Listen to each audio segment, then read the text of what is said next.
जब जीवन में अचानक सब कुछ बदलने लगे, जब अपने ही लोग दूर होने लगे, जब मेहनत के बाद भी परिणाम देर से मिलने लगे, जब रातों की नींद उड़ जाए और मन बार बार यही पूछे कि आखिर मेरे साथ ही ऐसा क्यों हो रहा है, तब समझ लेना ये अंत नहीं, ये शुरुआत है। एक गहरी आध्यात्मिक यात्रा की शुरुआत। ये वही समय होता है जब भगवान तुम्हारी कड़ी परीक्षा लेना शुरू करते हैं।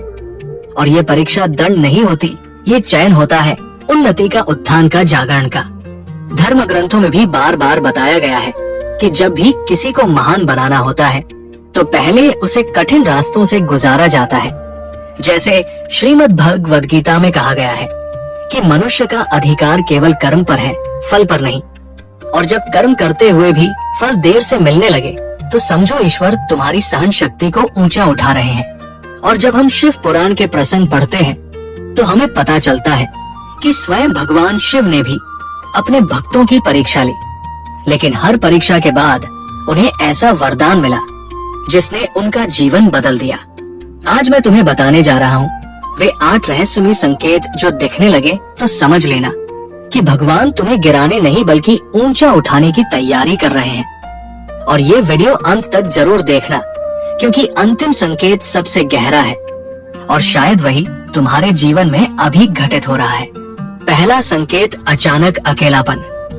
जब तुम्हें लगे कि तुम भीड़ में होकर भी अकेले हो, अपने ही लोग तुम्हारी भावनाओं को नहीं समझ पा रहे, दोस्त दूर होते जा रहे हैं, परिवार में भी तुम्हारी सोच अलग पड़ रही है, तो घबराना मत। ये अलगाव तुम्हें तोड़ने नहीं बल्कि तुम्हें भीतर से मजबूत बनाने के लिए होता है। क्योंकि जब तक मनुष्य भीड़ पर निर्भर रहता है वो अपनी आत्म शक्ति को नहीं पहचान पाता। भगवान पहले तुम्हें लोगों से अलग करते हैं ताकि तुम खुद से जुड़ सको, ताकि तुम्हारी आत्मा की आवाज साफ सुनाई दे सके। दूसरा संकेत, बार बार असफलता। तुम पूरी मेहनत करते हो, पूरी निष्ठा से काम करते हो, लेकिन परिणाम तुम्हारे अनुसार नहीं आता। इंटरव्यू में रिजेक्शन, व्यापार में घाटा, परीक्षा में अपेक्षा से कम अंक। ये सब संकेत है कि भगवान तुम्हें सामान्य सफलता नहीं देना चाहते, वे तुम्हें असाधारण बनाना चाहते हैं। और असाधारण बनने के लिए धैर्य की भट्टी से गुजरना पड़ता है। याद करो, जब लोहे को तलवार बनाया जाता है तो उसे बार बार आग में डाला जाता है, पीटा जाता है, तब जाकर वह धारदार बनता है। ठीक वैसे ही तुम्हारी असफलताएं तुम्हें धार दे रही है। तीसरा संकेत, अचानक जिम्मेदारियों का बढ़ जाना। जब तुम्हारे कंधों पर अचानक बहुत सी जिम्मेदारियां आ जाए, घर की आर्थिक स्थिति संभालनी पड़े, परिवार के फैसले लेने पड़े, छोटे भाई बहनों की जिम्मेदारी उठानी पड़े या कार्यस्थल पर बड़ी भूमिका निभानी पड़े, तो समझो ईश्वर तुम्हें नेतृत्व के लिए तैयार कर रहे हैं। क्योंकि नेतृत्व वही कर सकता है जिसने बोझ उठाना सीखा हो। भगवान किसी भी कमजोर व्यक्ति को बड़ी भूमिका नहीं देते, पहले उसकी क्षमता बढ़ाते हैं, फिर अवसर देते हैं। चौथा संकेत, मन में वैराग्य का आना। अचानक तुम्हारा मन भौतिक चीजों से हटने लगे। पहले जो चीजें बहुत आकर्षित करती थी, अब उनमें उतना आनंद न मिले। मन बार बार मंदिर जाने को कहे, ध्यान लगाने को कहे, शांति खोजने को कहे, तो ये बहुत बड़ा संकेत है। ये तुम्हारी आत्मा का जागरण है। जब भीतर की चेतना सक्रिय होती है तब बाहरी आकर्षण फीके लगने लगते हैं।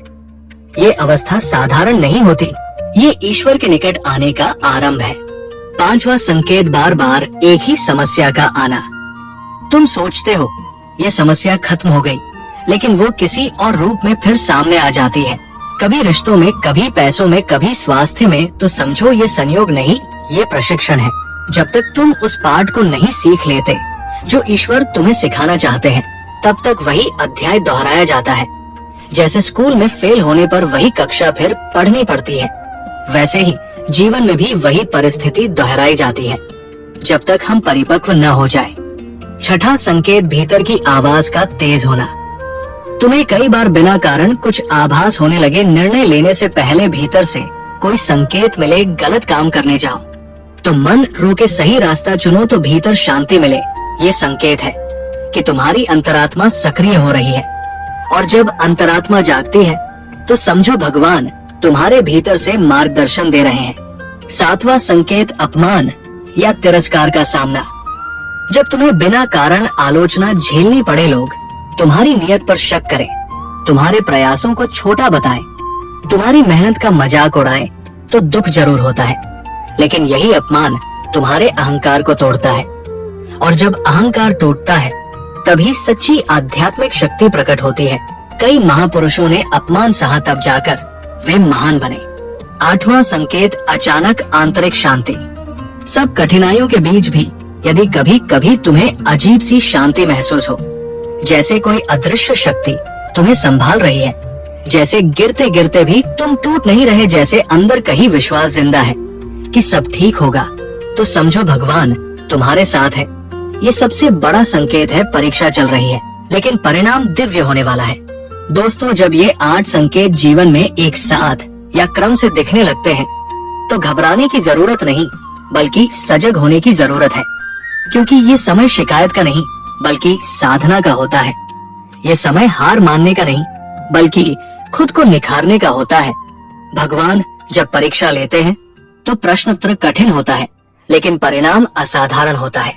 अगर तुम भी इन संकेतों को अपने जीवन में महसूस कर रहे हो तो खुद को भाग्यशाली समझो, क्योंकि हर किसी को ये अवसर नहीं मिलता।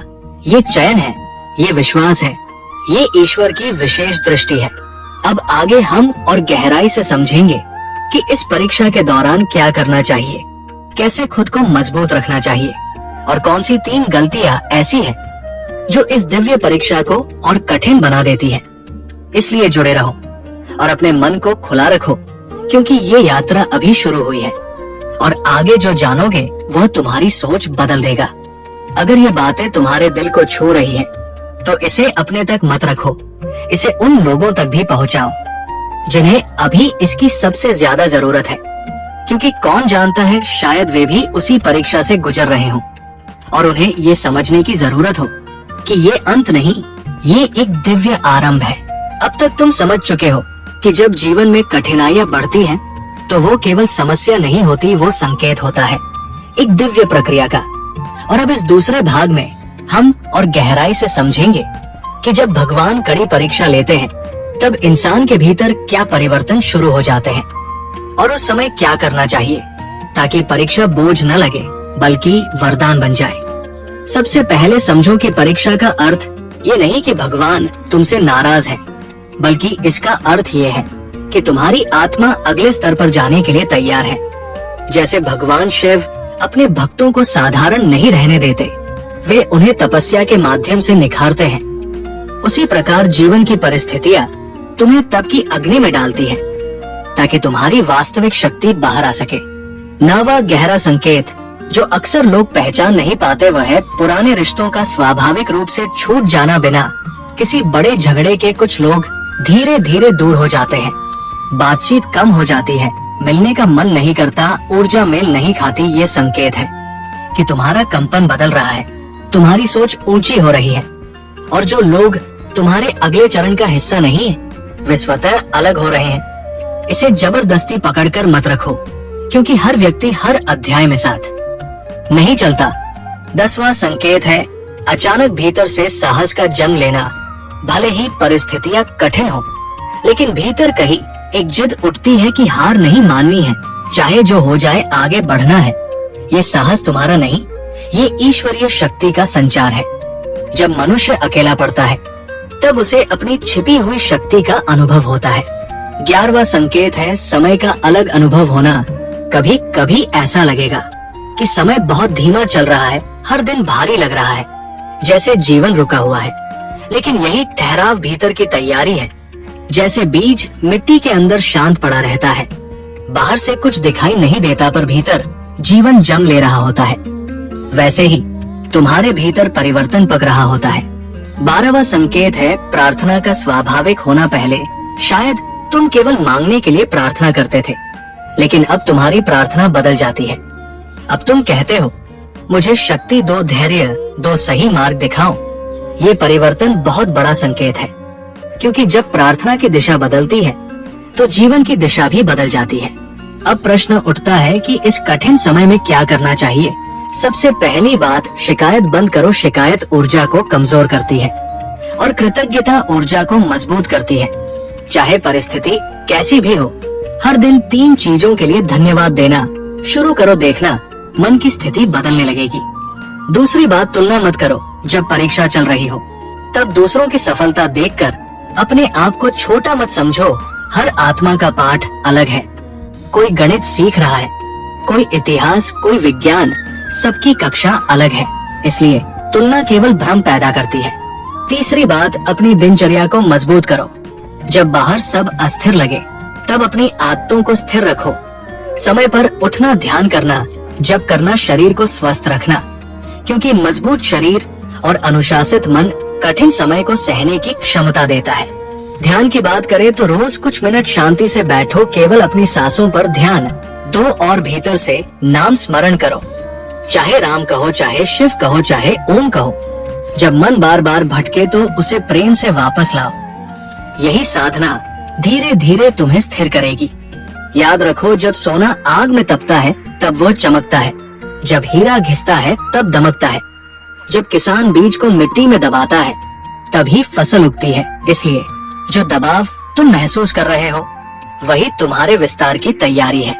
इतिहास गवाह है कि जिन लोगों ने कठिन समय में धैर्य रखा वही आगे चलकर प्रेरणा बने। चाहे संत हो, चाहे योगी हो, चाहे साधारण इंसान, जिन्होंने विश्वास नहीं छोड़ा उनका जीवन बदल गया।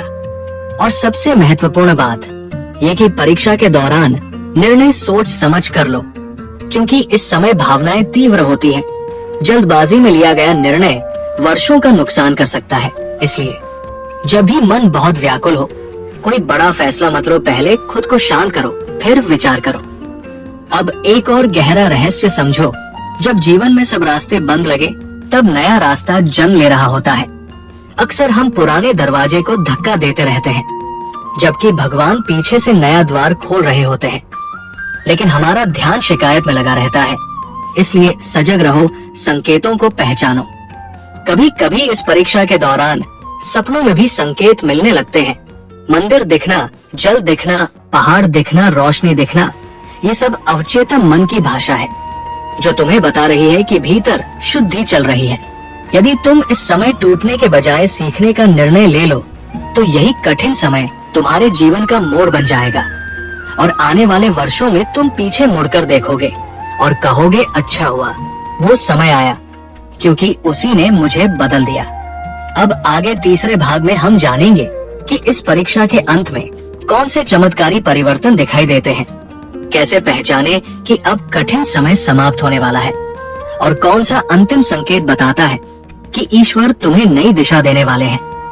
इसलिए जुड़े रहो, अपने विश्वास को मजबूत रखो और याद रखो, परीक्षा जितनी कठिन होती है परिणाम उतना ही दिव्य होता है।